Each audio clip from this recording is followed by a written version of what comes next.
Our last topic in this unit is confidence intervals. So a level C confidence interval for the mean of a population has two parts. It's an interval calculated from the data of the form estimate plus or minus a margin of error. So that's the first part, the interval. And then it also has a confidence level C, which gives the probability that the interval will capture the true mean in repeated samples. That's sort of the success rate for the method. So when we say that we're 95% confident that the true mean lies between this number and that number, what that means is the process that we took to create these confidence intervals will capture the true mean 95% of the time. Okay, so how do we compute a confidence interval? Well, the first thing we're going to need to find is something called a critical value, and we're going to denote that with a Z star here. And they're going to mark off specified areas. So if we want our confidence interval to have a confidence level C, then we find Z star by finding the Z-score for which the area between negative Z star and positive Z star is C. Now, there are some confidence levels intervals that are pretty common, so a 90, 95, or a 99% confidence interval. I've given you the critical values for each of those. So 1.645 is what we'll use if we want 90% confidence, 1.96 for 95% confidence, and 2.576 if we want 99% confidence. Then the formula for creating your confidence interval is, suppose we're going to take a random sample of size n and compute the sample mean. Remember, that's x bar, so that's here. We're going to take the sample mean, and then we're going to plus or minus a margin of error. My margin of error here is going to be my Z star times the standard deviation divided by the square root of n, where n is the size of my sample. Okay, so this whole thing that I'm adding and subtracting is called the margin of error. All right, so let's look a little more closely at how we're actually going to find Z star if you're asked to find a confidence interval that's not one of those three that was in the table that I showed you on the last slide. So what you're going to do is first convert your confidence level to a decimal. So we're going to convert C to a decimal, and we're looking for the Z-score for which the area between negative Z and positive Z is C.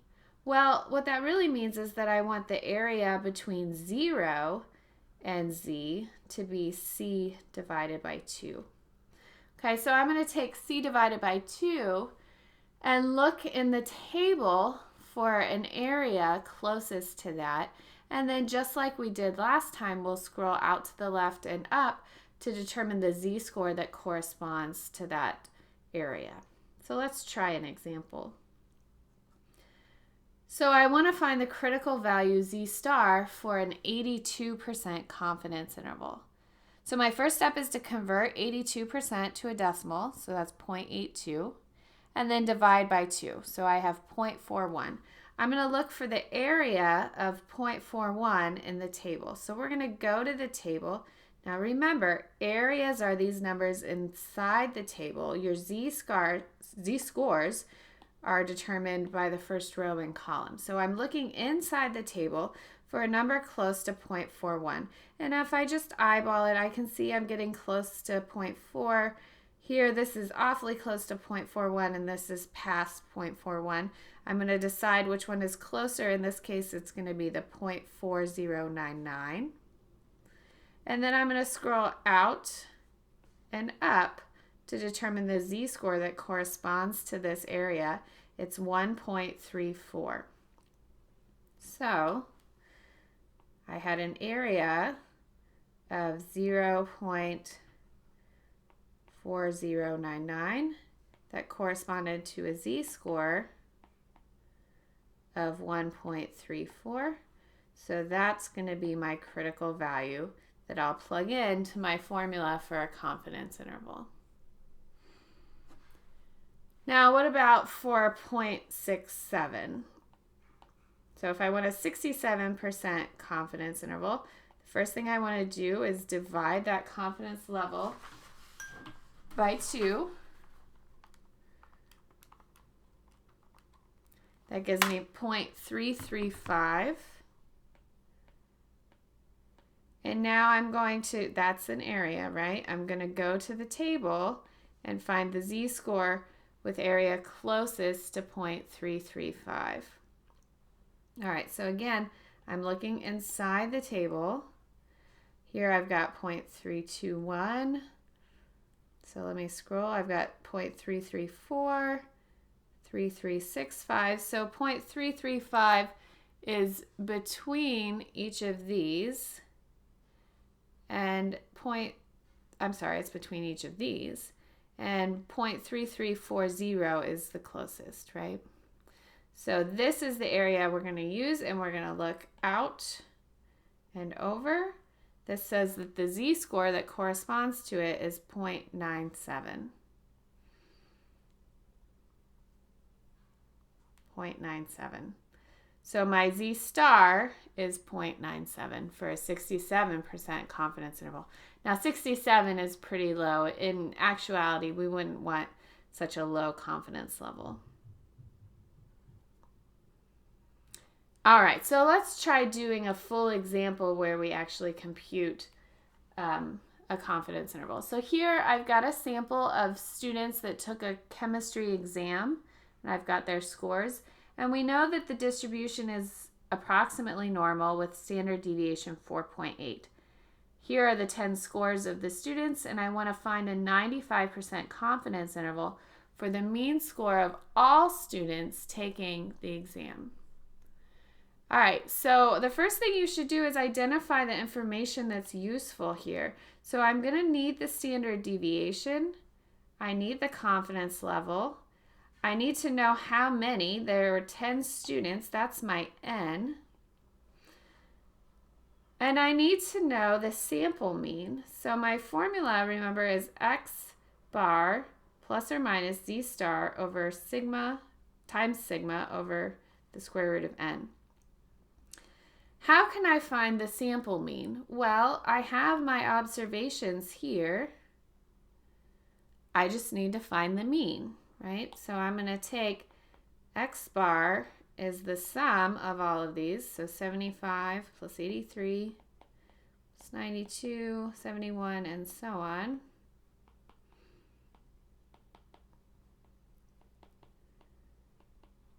And I'm going to divide by the total number of scores. There are 10 total scores.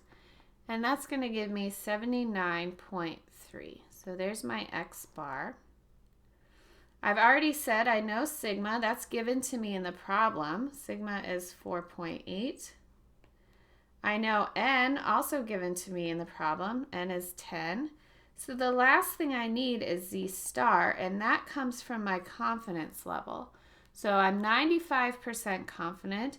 If you look at your z-score table, 95 is one of the special confidence levels that we have the value for you. Okay, so you can just look in the table and you can see that 1.960 is my z-star. So now I'm going to plug into the formula. So the formula says my confidence interval is 79.3 plus or minus Z star, so 1.96 times the standard deviation, 4.8, divided by the square root of N. Now, what this plus or minus is telling me is that my lower bound of the interval is going to be found by using the subtraction, and my upper bound is found by using the plus. So I'm going to get two numbers here to get a range.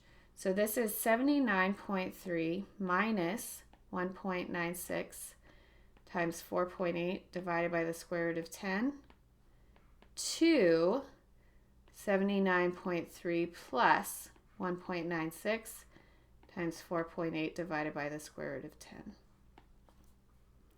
Now these numbers you can plug directly into your calculator. When I plug the first one in, I get 76.325. to 82.275. Okay, if you didn't get that plugged in as quickly as I did, pause the video and make sure you agree with my numbers. Now, what is this saying? This is saying that we are 95% confident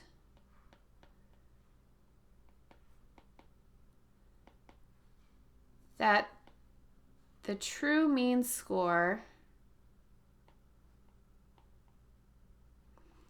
of all students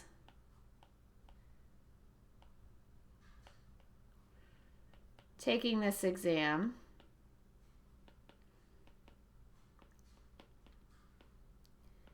is between 76.325 and 82.275.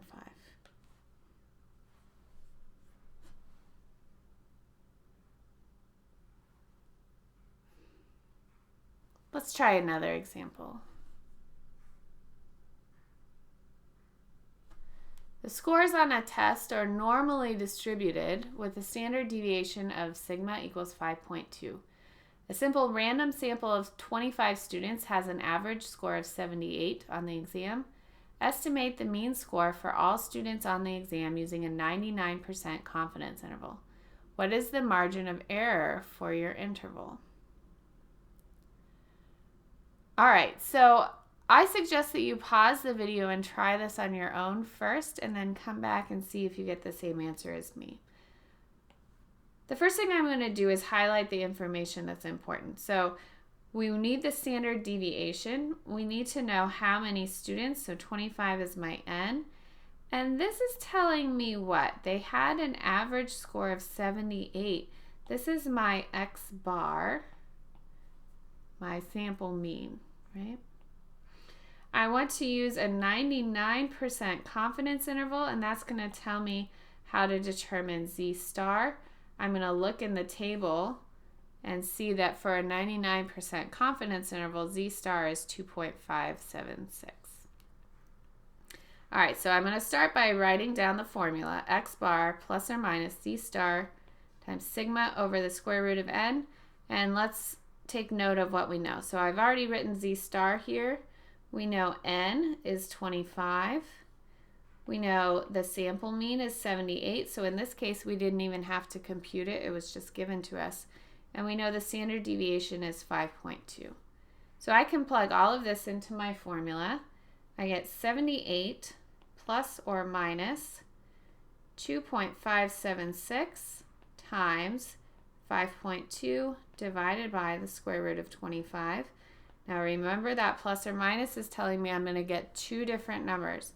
So I'm going to do 78 minus all of this.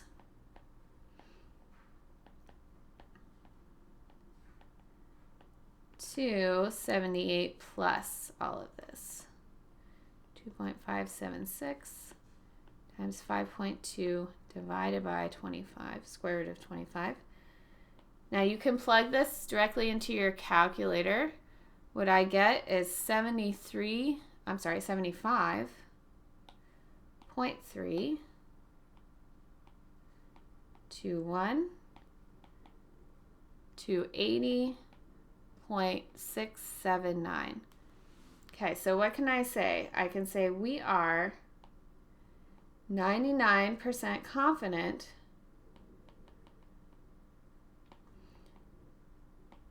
that the mean score for all students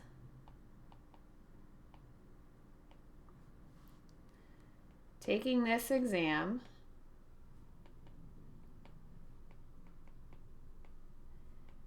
is between 75.321 and 80.679.